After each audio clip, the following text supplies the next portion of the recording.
Welcome to அம்மா kitchen. நம்ம இன்னைக்கு என்ன பார்க்க போறோம்னா பூண்டு ஊறுகாய் தான் பார்க்க போறோம். செஞ்சு காட்டுறேன். நான் ஆல்ரெடி ஆர்டர் எடுத்து பூண்டு ஊறுகாய், சிக்கன் ஊறுகாய், இறால் ஊறுகாய், ஃபிஷ் ஊறுகாய் எல்லாமே நான் வந்து ஆர்டர் எடுத்து நான் வந்து உங்களுக்கு டெலிவரி கொடுத்துட்டு இருக்கேன். என்ன ஊறுகாய் வேணும்னாலும் நீங்க அந்த ஆர்டர் கொடுக்கலாம். அதுபடி நான் வந்து உங்களுக்கு ஃப்ரெஷ்ஷா செஞ்சு உங்களுக்கு வந்து டெலிவரி கொடுத்துருவேன்.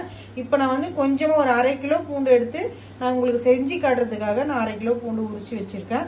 வாங்க நம்ம எப்படி செய்யலாம்னு சொல்லிட்டு பார்க்கலாம். கடாய் வச்சுட்டேன். கடாய் சூடானோன்னு கொஞ்சமா எண்ணெய் ஊத்திருக்கேன். ஒரு 100 ml வந்து எண்ணெய் ஊத்திருக்கேன். எல்லாமே நம்ம வந்து வறுத்து எடுத்துக்கலாம். கொஞ்சம் வதங்கினா சூடாயிடுச்சு பாருங்க. நம்ம உரிச்சு வச்சிருக்கிற பூண்டை வந்து இப்போ நம்ம அந்த எண்ணெயில நம்ம வந்து சேர்த்துக்கலாம்.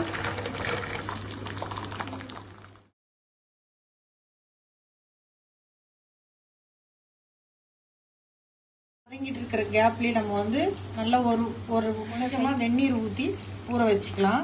பிளேட்ல வந்து நம்ம எல்லாமே எடுத்து நல்லா எண்ணெயை வடிச்சிட்டு பிளேட்ல மாத்தி வச்சுக்கலாம்.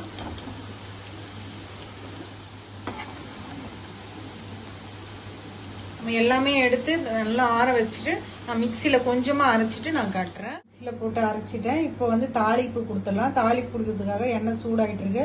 அது கூடவே இன்னும் கொஞ்சம் எண்ணெயை சேர்த்துட்டேன். சூடான உடனே கொஞ்சமா 1 ஸ்பூன் அளவு கடுகு சேர்த்துக்கலாம். அது கூடவே கொஞ்சம் கருவேப்பிலை நல்லா கழுவி காய வச்சு வச்சிருக்கேன். அந்த கருவேப்பிலை அதில் சேர்த்துக்கலாம்.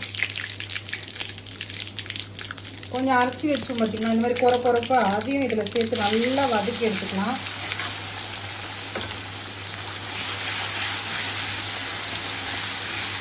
டைமில் நம்ம வந்து 1 ஸ்பூன் அளவுக்கு நல்லா பெரிய ஸ்பூனில் 1 ஸ்பூன் அளவுக்கு கல்லுப்பு எடுத்துருக்கேன்.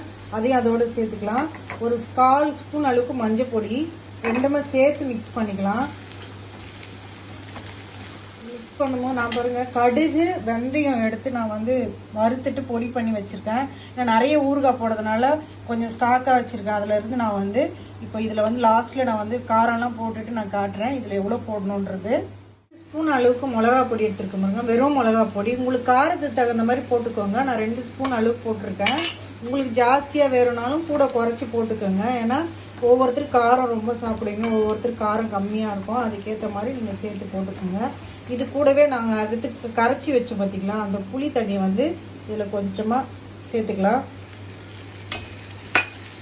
நம்ம கடுகு வெந்தயம் பொடி இருக்கு பாத்தீங்களா, நான் வந்து இதுல வந்து 1 ஸ்பூன் அளவுக்கு போடுறேன். வெந்தயம் 1 ஸ்பூன் கடுகு போட்டு நல்லா ப்ரௌனா வறுத்து எடுத்துட்டு மிக்சியில போட்டு நல்லா பொடி பண்ணி சேர்த்துக்கோங்க.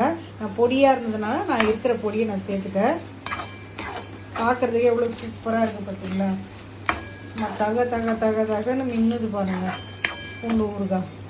பூண்டு ஊறுகாய் ரெடி ஆயிடுச்சு பாருங்க. இது வந்து நான் வந்து 1/2 கிலோல பண்ணியிருக்கேன். இது வந்து உங்களுக்கு வீடியோல நான் காட்டுறதுக்காக 1/2 கிலோல பண்ணியிருக்கேன். உங்களுக்கு வேணும்னா பூண்டு ஊறுகாய், தக்காளி ஊறுகாய், லெமன் ஊறுகாய், மாங்காய் ஊறுகாய், சிக்கன் ஊறுகாய், ஃபிஷ் ஊறுகாய், இறால் ஊறுகாய் எது வேணும்னாலும் நீங்க இந்த வாட்ஸ்அப்ல கொடுக்குற நம்பருக்கு நீங்க வந்து எனக்கு வாட்ஸ்அப் பண்ணி ஆர்டர் பண்ணிக்கோங்க. அவ்வளவுதான். இது நல்லா ஆற வச்சுட்டு ஒரு பாட்டில் அடைச்சி வச்சுட்டோம்னா 6 மாசம் ஆனால் நம்மளுக்கு கெட்டு போகாது. கைப்படாம வெளியிலே வைக்கலாம். ஃப்ரிட்ஜில் வைக்கணும்னு இல்லை, வெளியிலே வச்சு சாப்பிடலாம். தேங்க்யூ.